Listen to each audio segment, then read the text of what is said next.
His productions have profiled important issues and raised over $21 million for causes including Amnesty International, the Campaign for Nuclear Disarmament, the Red Cross, the Anti-Apartheid Movement, and children's charities in Southern Africa, India, and Mexico. In South Africa, he will be best remembered for his role as organizer of the 1988 Wembley Stadium 70th birthday tribute to the then jailed Nelson Mandela. Tony Hollingsworth now joins me here in studio to reflect on a 25-year journey. Tony, thank you so much for making time to join us. You're welcome. Must be a bittersweet moment for you. Tomorrow marks the 25th anniversary, and yet we have the icon lying in hospital once again. Your reaction to the news? Well, it's very sad that he's ill yet again, but he's a very old man and had a very full life, and we all wish him well. Let's go back to 1988, June 11. What compelled you to conceptualize the idea of a birthday tribute, and who encouraged this in you, if any? Well, we have to go really back to 1987 when I started putting that together, and I sat down with Archbishop Trevor Huddleston, yes, who was the president of the Anti-Apartheid Movement in Britain, and that was the sort of largest movement in the world, so de facto president of the anti-apartheid movements around the world. I said to Trevor, who was a wise old man at the time when I was a young whippersnapper, I said that I felt that the way the anti-apartheid movements were campaigning and the ANC behind them outside of South Africa, the way they were campaigning had reached a glass ceiling on what they were doing. Everything that they seemed to be doing was seen on the streets. They were protesting, they were anti, and therefore the image was negative. The message might be good, but the image was negative. And I said, what we really need to be doing is moving the whole movement into a positive, warm, comfortable image, something fit for people's living rooms. Take them off the street and put them in the living rooms.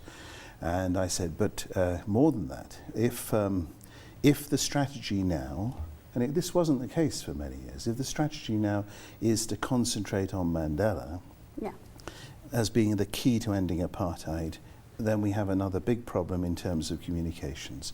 And that is that really for the last 30 years, up until 1988, news like yours on television and radio around the world reported Mandela as a black terrorist leader.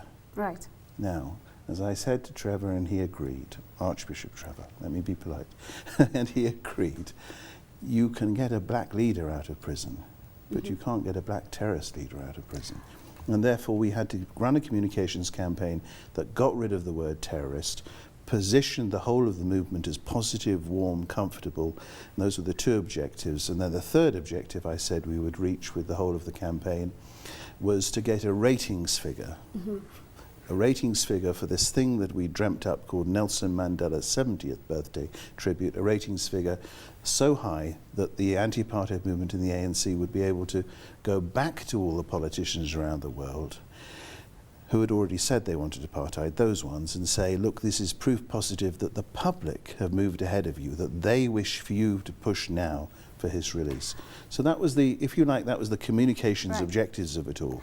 What it appeared like to the world was an enormous event of 83 artists broadcast in 100 countries for 11.5 hours. You managed to pull together the biggest names in the entertainment industry literally onto one stage. And in fact, you had Harry Belafonte, doing an opening address. Yes. How did you pull that off? Well, putting it all together, well, must have been a lot of forces helping me along the way, mustn't there, to be able to do all of that. But it was difficult. I was asked about this by somebody yesterday. How on earth did you do that? It was very, very difficult. I can remember that after putting it all together, I analysed where we were with it all, and I realised that in terms of artists for that show, if they had said no to me 7 times, then I counted it as a maybe. If they then said maybe to me 7 times, then it was a yes. And that's how difficult it was with almost all those artists.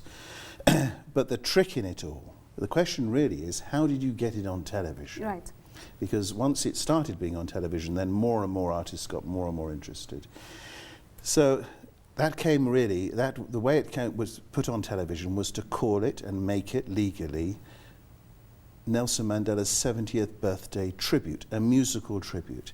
And when I first went to see him, said, Tony, I can understand loads of artists, big broadcast, makes everybody look warm, positive, confident. But, Tony, how do you get rid of this word terrorist? And I said to him, because broadcasters work in bunkers. You have a sports division, a drama division, a news division, an entertainment division. We shall go to the entertainment division and say, would you like to broadcast a musical tribute to a man? And they will say, Tony, we can't do politics. Is it for the ANC? Yeah. And I say no. Is it for the Anti-Apartheid Movement? I say no. It is a musical tribute for a man, and that will allow us to get it on broadcast. And once they've signed that contract, the head of the entertainment division will then look at his news and hear them talk of Mandela as a black terrorist leader, and the head of the entertainment division will phone the news division and say, please, can you stop calling him a terrorist, because we have signed a contract for an 11.5-hour tribute to this man. And that was the magic in it.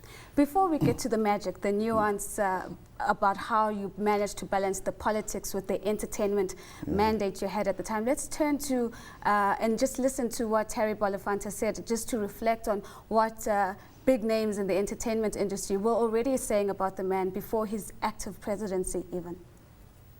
Honor a great man.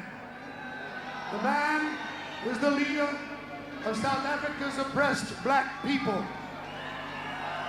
He is a symbol of their fight against the cruel and unjust system of apartheid.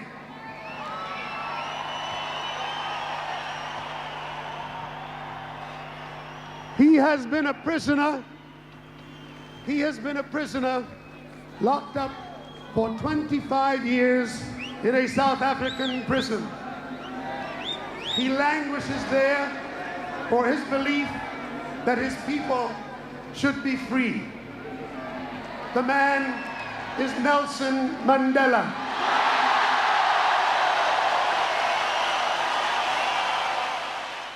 Tony, that they captured how you managed to balance an entertainment mandate together with the politics of the day. It must have been one of the challenges that you had to face. But if you had to rank the key challenges of putting the entire production together, what would you put on top, followed by what? Well, there was a big logistical part of it all, but you've got it right, that the biggest problem was how did you reconcile many different views of the politics of it all, not just one, with the needs of the broadcasting industry to make sure this message got around the world to as many people as possible.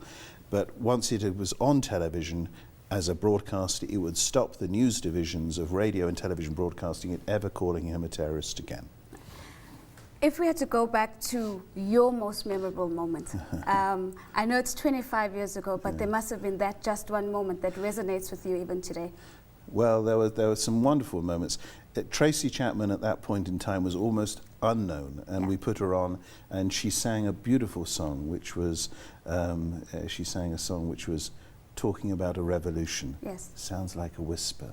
And that's what I thought we were doing with this event. There was another beautiful moment. Mark Knopfler of Dire Straits, which were the first artist, in fact, to confirm unambiguously. They said at the beginning of his speech, one humanity, one justice. And I thought that encapsulated it all. What was very difficult was getting Stevie Wonder on stage. Right. Because unfortunately, his, what we now know as a hard disk drive, we didn't know what it was called then, for his synclavier was missed. Nobody knew he was coming. He was the last person to confirm and things, and we couldn't put him on stage at the right time. We had to schedule it later, and eventually I persuaded him to go on stage to play on the equipment that Whitney Houston had been playing on. So we didn't know he was going to do it. At the last minute he decided to do it. I had to cut other musicians to stop them at that point in time. There was no time to give an announcement. So out of black came the words, we just called, he sang them, I'll say them. We just called to say I love you. And that came out of black, and at that point the crowd, recognizing his voice, completely erupted. They had no idea he was coming. It was a wonderful moment.